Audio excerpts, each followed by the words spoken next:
ऐसा बताया गया कि बिहार के लिए जो बहुत पहले से चिर परिचित और बिहार के लोगों के लिए नई उम्मीद की किरण थी, उद्योग और रोज़गार के लिए जिसमें सबसे ज़्यादा अपार संभावना है, ऐसी टेक्सटाइल और लेदर पॉलिसी 2022 लॉन्च हो गई है, मतलब लॉन्च होने जा रही है।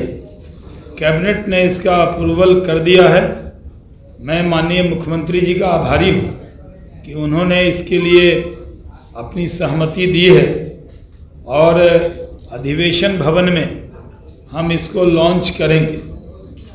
इसमें बिहार में ये टेक्सटाइल के क्षेत्र में ये पॉलिसी आने के बाद बहुत से लोगों ने हमें अप्रोच किया है और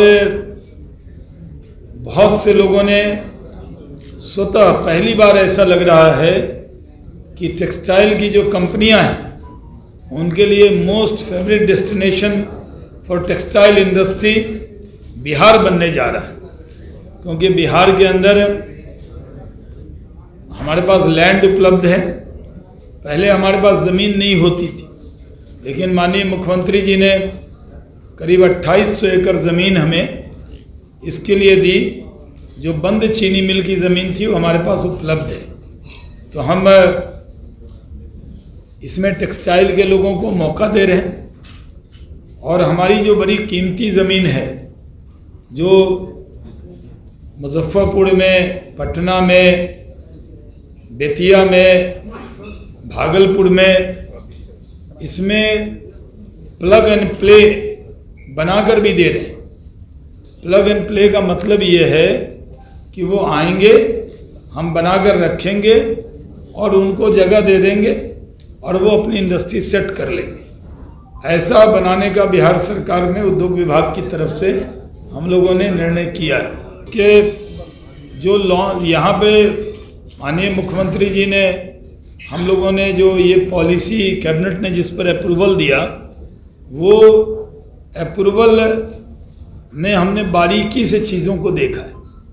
आप लोगों को मालूम होगा कि जब हम कहते हैं कि सरकार राय ले तब कानून बनाए, तो ये जो पॉलिसी बनी है इसमें जो इन्वेस्टर हैं उनकी राय का बहुत ध्यान रखा गया है, उनकी राय को इज्जत दी गई।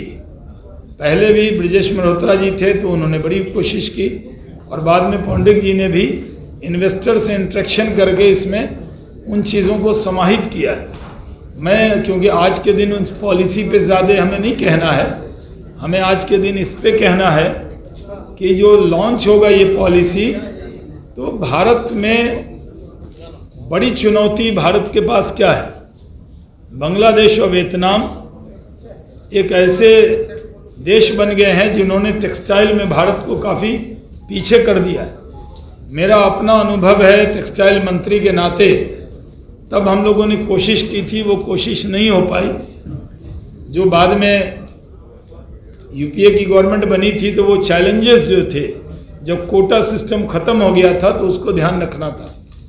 तो बांग्लादेश की जो चुनौती है उससे बिहार ही मुकाबला कर सकता है, और ये पॉलिसी मील का पत्थर साबित होगी हमारे लॉन्च के बाद। गारमेंट इंडस्ट्री के लोगों को हमने इसमें जो महत्व दिया है, तो बड़े लोग आ रहे हैं क्योंकि जून का महीना है और ज़्यादातर एक्सपोर्टर जो हैं वो जून जुलाई में विदेश घूमने जाते हैं। तो कई लोगों ने, जो बड़ी बड़ी कंपनी हैं जैसे रीचा एक्सपोर्ट, शाही एक्सपोर्ट, इस तरह के लोगों ने खुद एक फ़ोन करके कहा है कि हम अलग से एक डेलीगेशन लेकर आएंगे, लेकिन इस इन्वेस्टर मीट में बड़ी तादाद में उनके रिप्रेजेंटेटिव भी आएंगे। ये जो लॉन्चिंग ऑफ टेक्सटाइल और लेदर पॉलिसी, इसमें लेदर इंडस्ट्री के लोग और टेक्सटाइल इंडस्ट्री के लोग ज़्यादातर आएंगे।